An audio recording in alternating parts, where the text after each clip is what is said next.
काय सांगताल? आंदोलनात तुम्ही सहभागी झालेला आहे, काय भावना आहे तुमच्या? आता अजून नोटिफिकेशन निघालेलं नाही, नोटिफिकेशनची मीटिंग चालू आहे।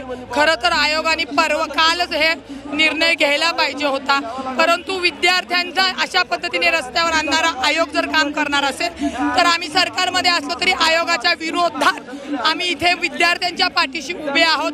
आपण अधिकारी घडवत आहोत आणि आपल्याला IBBSच्या परीक्षेच्या दिवशी राज्यसेवा ठेवायची म्हणजे त्या अधिकाऱ्यांची खरं ही अक्कल दिसते, त्यांची कार्यशैली किती चुकीची ती दिसते।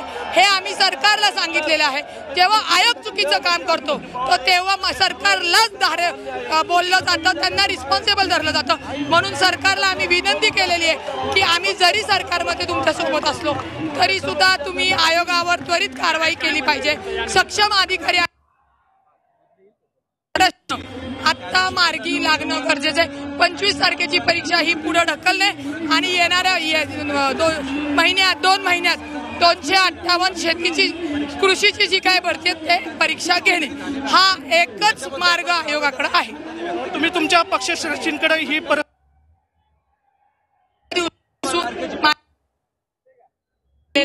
इथे चंद्रकांत दादांचा फोन आला होता, देवेंद्र फडणवीस, परंतु आयोग सातत्याने